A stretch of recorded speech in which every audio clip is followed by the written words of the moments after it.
Bonjour et bienvenue. Je vous propose de peindre ensemble une cigogne.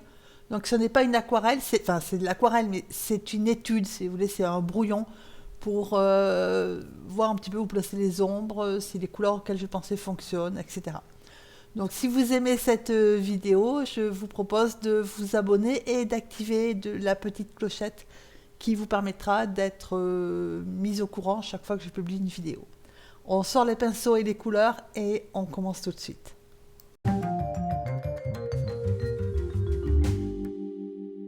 Pour cette étude, j'ai pris le papier que j'utilise très très souvent, c'est-à-dire le Fontaine de Clairefontaine, en 24 par 30. J'ai choisi 4 couleurs, le rouge de cadmium, la terre de sienne brûlée, la terre de sienne naturelle et le bleu outre-mer. Et j'ai utilisé 2 pinceaux, le rond numéro 10 et le rigueur. J'ai réalisé l'esquisse que je vous propose en téléchargement sur le site.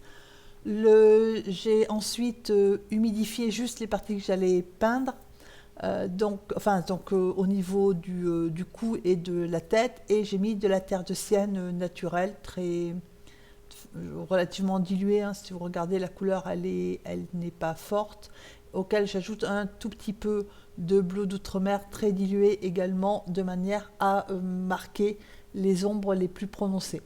Alors en fait la cigogne elle est blanche, oui, sauf que quelque chose qui est blanc, que ce soit un objet ou un animal, il n'est jamais à 100% blanc partout, parce que déjà il a des parties qui sont plus ensoleillées ou plus éclairées ou plus ombrées que d'autres, et ensuite le blanc réfléchit, ou plutôt c'est l'environnement extérieur qui se réfléchit sur le blanc, et donc le blanc entre guillemets, se colore un petit peu aussi par rapport à son environnement.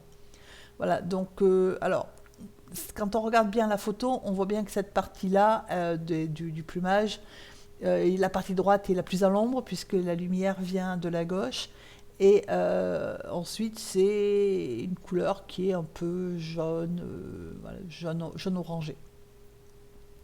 Alors, en fait, là, j'ajoute à ce que, donc, dans le deuxième passage, toujours en humide, hein, c'est-à-dire que comme la peinture dessous n'est pas sèche, celle que j'ajoute, forcément, elle est sur l'humide. J'ai fait attention de ne pas apporter trop d'eau.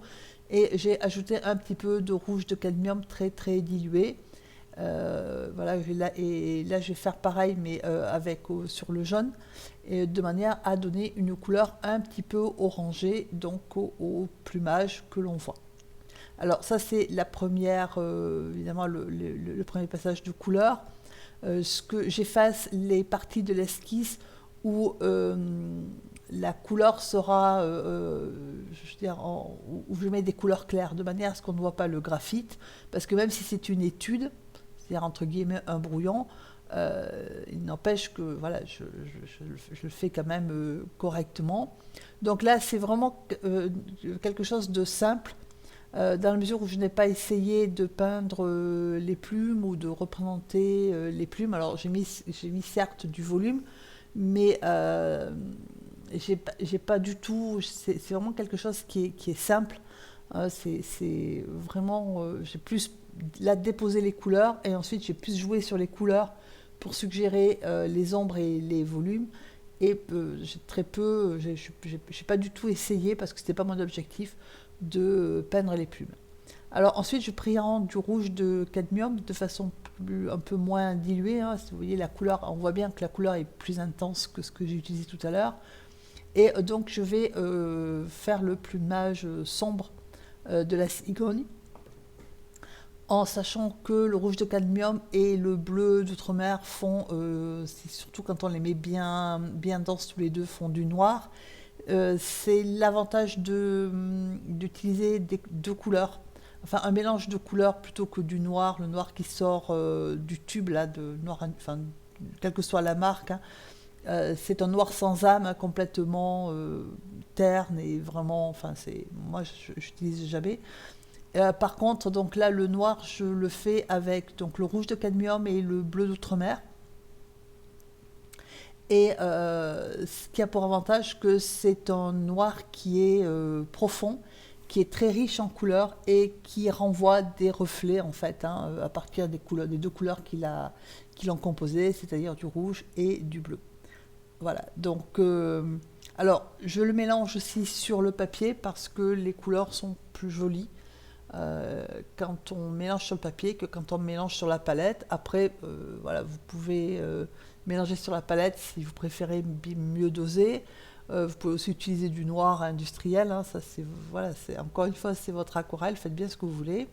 Et donc là, je fais exprès de ne pas attendre que ça sèche et je vais peindre juste en touchant un tout petit peu à côté. Donc j'ajoute de la terre de sienne naturelle de manière à ce que forcément ce qui doit arriver arrive, c'est-à-dire que le noir diffuse un tout petit peu sur le jaune parce que c'est des parties qui sont un peu à l'ombre. Voilà. Et donc là, j'en profite avec le pinceau pour, pour renforcer un tout petit peu aussi mes couleurs. Voilà. Donc, encore une fois, je n'ai pas essayé de peindre les plumes, hein, donc c'est en ce sens que c'est simple. Je pense que c'est accessible même si vous commencez l'aquarelle, à partir du moment où c'est tout en temps réel, je l'ai mis, voilà, vous voyez la peinture, vous voyez le pinceau, vous voyez, faut faire attention, faut pas amener trop d'eau, faut pas amener d'eau du tout, même sur la peinture. Là, c'est du bleu que je diluais fortement, mais qui se modifie avec, on voit bien que ça diffuse un petit peu sur le côté, et c'est fait exprès parce que du coup, j'attrape un petit peu de cette diffusion de peinture noire que j'intègre dans le bleu, et du coup, c'est pas du bleu, c'est un gris qui est plutôt, enfin, un gris foncé, un gris bleu foncé. Ensuite, je vais faire les pattes. Donc les pâtes, j'ai pris donc de la terre de sienne naturelle, hein, assez dense, c'est-à-dire avec peu d'eau, de manière à avoir un jaune qui soit un peu plus soutenu.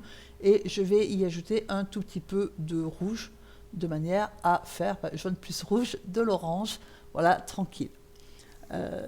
Et encore une fois, là, j'ai suggéré, hein, c'est quelque chose qui est très, très, très, enfin, j'ai peint de façon très, très simple. Après, ça ressemble à une cigogne, on est d'accord, mais j'ai peint de façon très, très, voilà, très, très simple, euh, pour plusieurs raisons. D'abord parce que j'ai envie de peindre comme ça, et ensuite, encore une fois, c'est une étude, hein, et voilà, je voulais tester certaines choses. Voilà.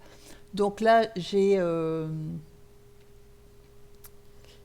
j'ajoute un petit peu, je renforce un petit peu les couleurs puisqu'on voit bien qu'en haut c'est un petit peu plus rouge, hein, la couleur est un peu plus soutenue en haut des pattes qu'en bas. Et ensuite je vais chercher un tout petit peu de bleu pour commencer à faire l'ombre en fait sur l'ombre qui est à droite, hein, puisque la lumière vient de gauche, mais en fait de façon très très vraiment c'est à peine un liseré de peinture, hein, que je mets sur le côté. Si vous regardez vraiment, je frôle de la pointe du pinceau parce qu'en fait c'est plus commode d'attendre, c'est plus facile d'attendre que ça sèche, de manière à maîtriser un petit peu plus où on fait la pâte. Après on peut le faire, voilà, si on le fait comme ça va donner ça, donc c'est cohérent aussi avec l'ombre.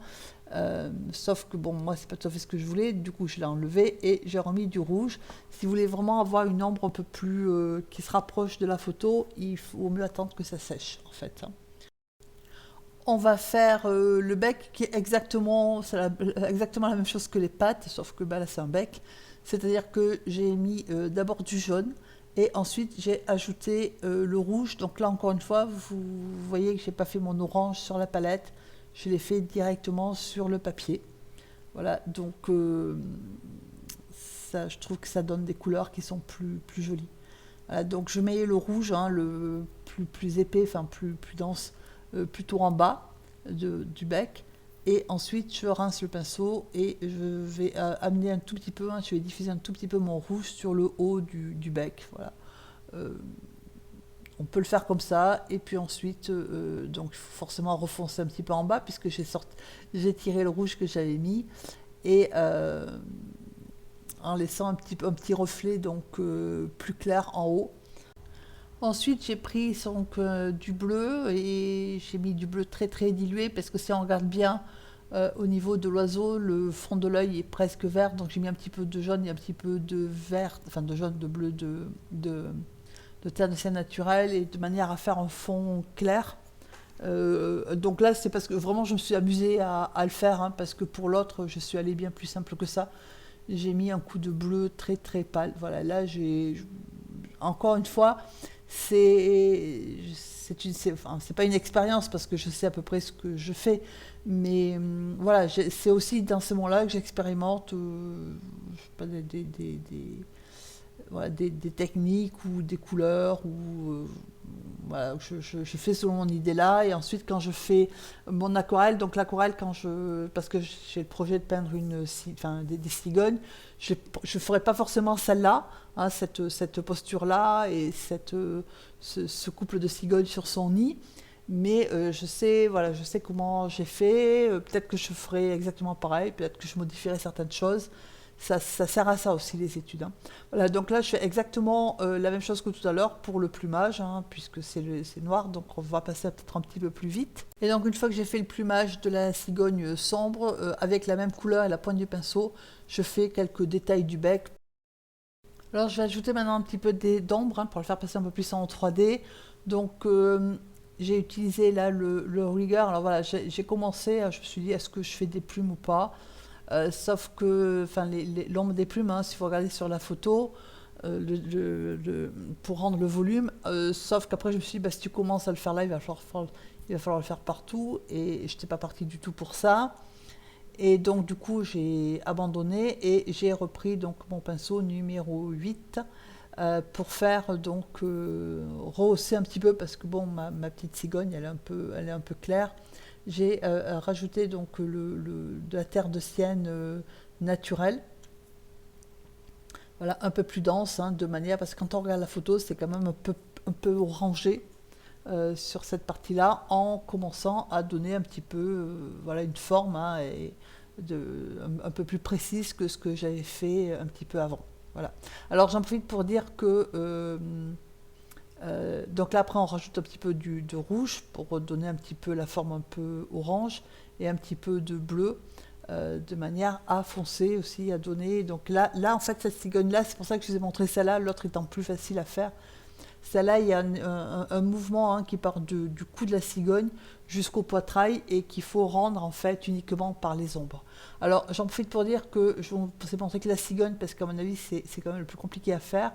Ensuite, comme vous voyez bien qu'il y a des parties qui sont blanches, donc de l'oiseau, c'est les parties gauches, hein, qui sont super éclairées, que ce soit celle que je suis en train de faire ou l'autre cigogne qui est à gauche, pour mettre en valeur et faire ressortir ce blanc, j'ai choisi de faire un fond. Alors encore une fois, peut-être que si c'est pour l'aquarelle définitive, je ferai un fond autrement. Là, en fait, j'ai fait le fond en bleu, voilà, ce qui est quand même qui s'inspire largement de la photo, et je l'ai fait donc après avoir peint mes cigognes, et mis à part quelques retouches, j'ai fait donc un fond en bleu. Alors au début je l'avais fait un peu plus clair, et puis finalement j'ai fini par le faire plus soutenu, parce que en fait plus on le fait soutenu et plus le blanc des oiseaux ressort en fait. Voilà.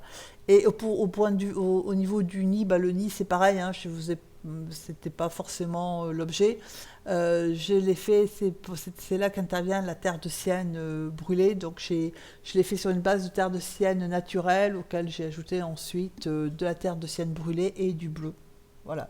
J'ai fait le nid comme ça, et au pinceau numéro 8, et puis ensuite au rigueur. Voilà. Mais le rigueur pour suggérer les branches en fait. Voilà, donc là, je renforce un petit peu les ombres, hein, c'est toujours la même couleur. Donc ça, c'est de la terre de sienne naturelle, soit c'est de la terre de sienne avec du rouge, soit j'ajoute un petit peu de bleu, de manière à donner un petit peu de corps à l'oiseau. Et ensuite, je prends le pinceau propre et essoré et j'estompe les limites, hein, puisque il ne faut pas qu'on voit que ça fasse le trait là, de délimitation comme c'était en train de faire tout à l'heure, et donc j'estompe de manière à ce que ça ça soit plus doux et plus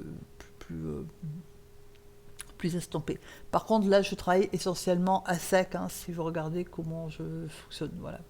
Donc je retouche un petit peu les pattes, hein, pour les mettre un petit peu plus rouges, parce que je les trouve un petit peu palottes. Et ensuite, donc, je ferai le fond. Et j'ajouterai quelques petits détails, hein, comme voilà, une fois qu'il y a le fond, il y a des choses qu'on voit un petit peu mieux, et entre autres l'ombre aux pattes. Voilà, donc là j'ai fait le fond pour les deux, et j'ai pris un petit peu de gouache, hein, de blanc, pour alors soit rectifier quelques petites, voilà, des petits endroits, et puis aussi pour faire, si on regarde les pattes de la cigogne, hein, elle a voilà, elles sont pas aussi orange que ce que j'ai fait, il y a des endroits c'est un peu plus blanc, voilà. Comme je n'ai pas utilisé le liquide masquage, j'ai rectifié ensuite un petit peu au blanc. Après, c'est ton choix, hein. Soit vous mettez du liquide de masquage, soit vous rectifiez ensuite. Voilà, donc j'espère que vous allez peindre de jolies petites cigognes et que ça vous aura apporté un bon moment ça vous fera passer un bon moment à visionner la vidéo et ensuite à peindre ces petites cigognes. Je vous souhaite une excellente journée. N'hésitez pas à poser des questions ou à commenter. Je lis tous les commentaires et j'y réponds avec grand plaisir. Voilà, donc je vous souhaite une excellente journée. Je vous dis à très bientôt.